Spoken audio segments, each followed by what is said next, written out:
For every parent having their child serving as a Marine in Iraq, they live with the fear of losing them there. Even for Jan's mother, she always feared that her son would die in Iraq. But ironically enough, that was not the case.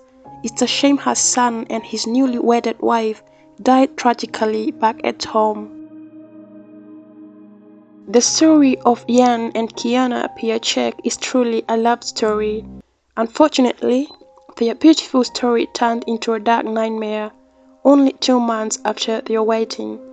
The glory and happiness of these memorable moments would be taken away in a most ferocious manner, one that no husband should ever witness in this life, and mostly forcibly.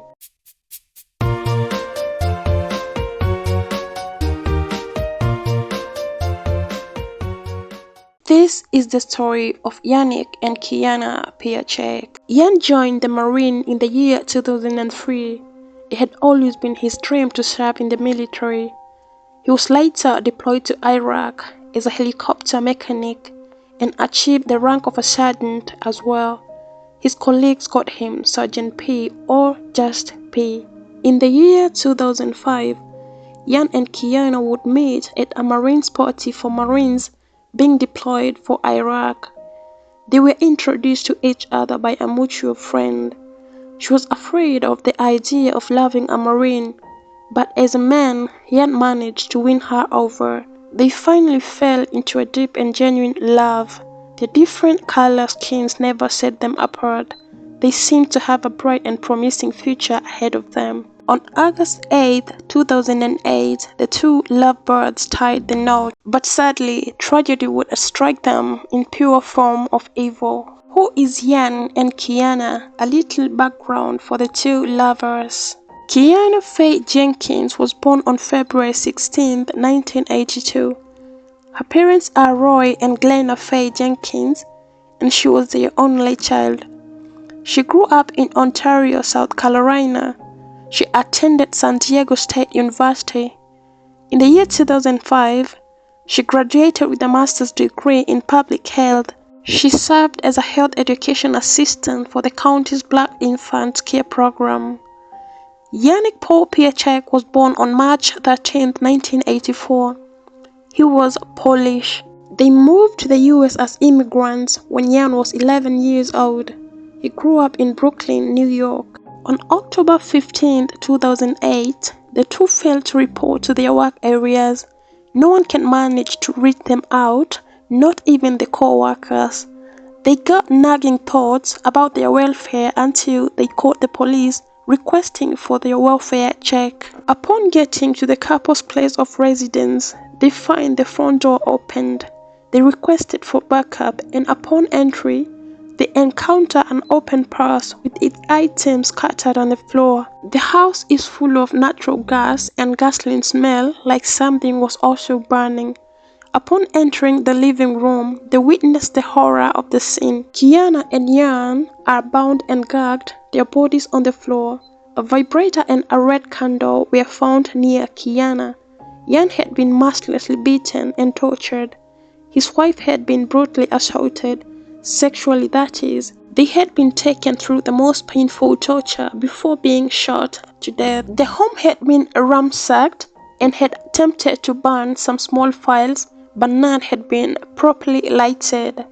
The police would find 3 different sets of shoe print patterns throughout the house, an indication that Kiana and Jan had been murdered by a group of people.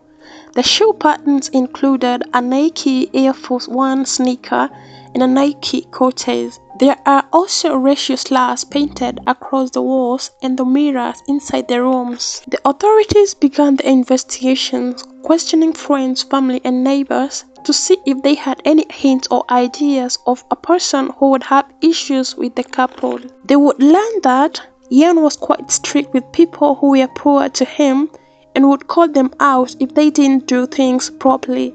In short, he was a very scrutinizing boss. Jan had also received a large bonus of $30,000, which a lot of people knew about. They considered this another issue. Additionally, They also considered the fact that the attack could be racial since Jan and Quiana were from different backgrounds given the slurs left at the crime scene. They would also manage to get a hold of a footage of the attackers where they had used Quiana's card at a close-by ATM. They happened to have an image of the attacker, though it was quite grainy, but at least they could capture some details indicating that he was wearing a blue bandana and with distinct writings on it. The NCIS was called to help with the investigations at local Riverside due to their extensive knowledge and expertise. They would immediately note that items of value appeared to have been stolen. Oddly, non-military seabag remained behind. This had them concluding that the only people who would not steal such a valuable item were military persons, since they already have their own. They all agreed. The suspicions were proved right even further, since Quiana's ATM card had been used only a mile away from the rear gate of the Camp Pendleton Marine Corps base. Upon further questioning among Jan's co-workers, a fellow Marine's name kept being mentioned severally. This is Tyrone Miller, a 20-year-old corporal who reported to Jan. In many occasions, he had mentioned his dislike for Jan. He was called in for questioning, and the interrogation broke the case wide open. He, however, claimed to have no involvement with the murder, but confessed that he and Jan had minor work-related issues but could never lead to such malice. Phone records on Miller's phone indicated that he had driven around Jan's home at the day of the murder, though Miller claimed that he was at home with his wife at the time of the killing. He was asked about what he would wear for such hangouts, and surprisingly, he said that he would wear blue bandanas and had several types of shoes he would wear, Air Force Ones included. This gave the authorities a go-ahead to search his house. A few hours later, the police got a search warrant and went to Miller's place. He and his wife would not open the door, and the police had to storm in. Upon entry, his wife is standing on one direction and Miller on the other, holding his toddler daughter against himself as a shield. Lame, right? Who would do that to their own kid? They ordered him to put the child down, and after a while he obeyed. The family sat back together as the police searched through the house. Within a few minutes of search, police found Quiana's ATM card lying right on the table. They go ahead searching and found the couple's stolen jewelry, 4 suspense shell casing, and then inside Miller's closet, they find Jan's dress blue uniform. They also find several handguns and also the actual murder weapon. A bag is also discovered full of blue bandanas and gloves, same as the ones seen on the surveillance footage, and very incriminating DNA evidence. They also discover so many stolen items not related to this case, a sign that Miller was a probable burglar. He was arrested and taken to custody for further questioning. He's claiming to not being involved with the murder despite the evidence.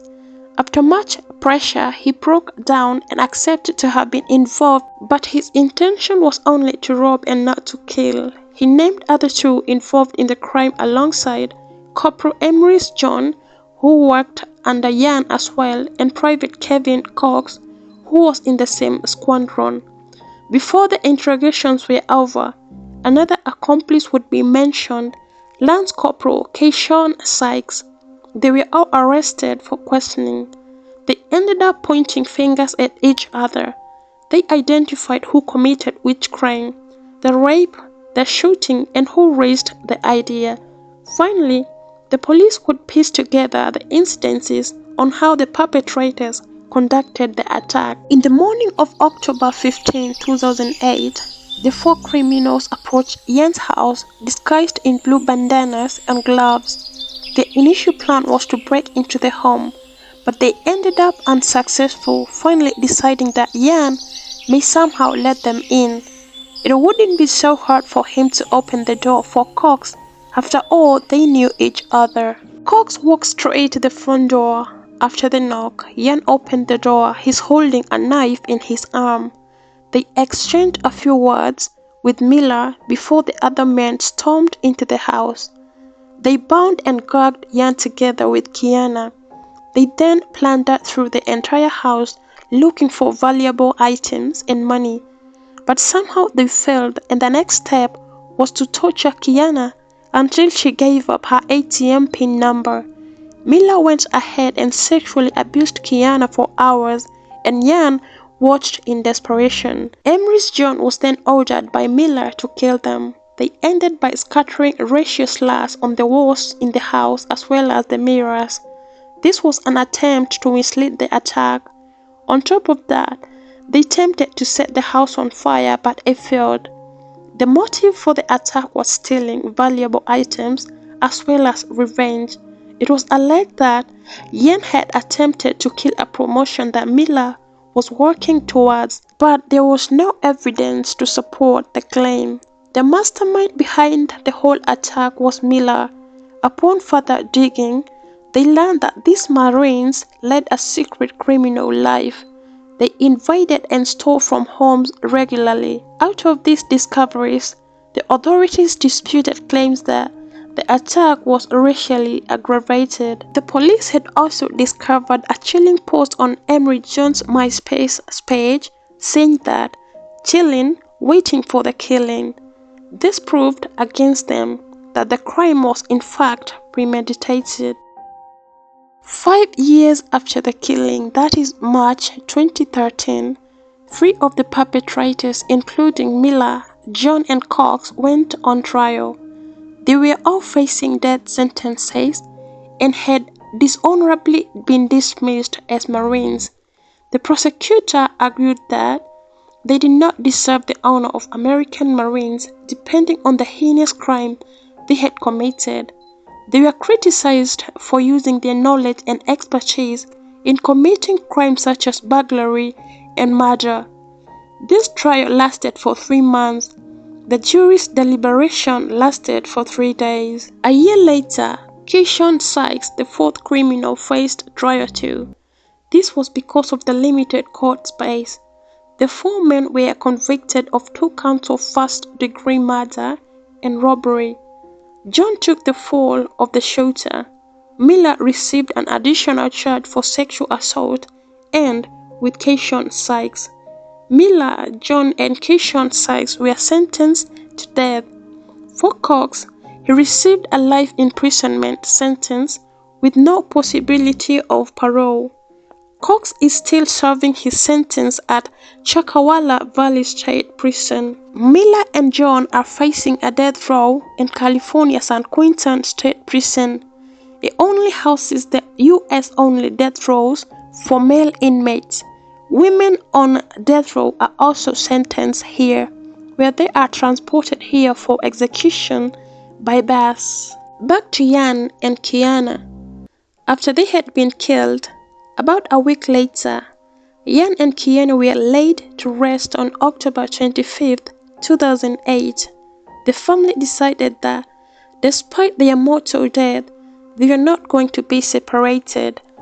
They were buried together as they could spend their eternity together. A full military funeral ceremony was held for the couple, including a full 21-gun salute. They were laid together in Riverside National Cemetery. May their souls rest in eternal peace.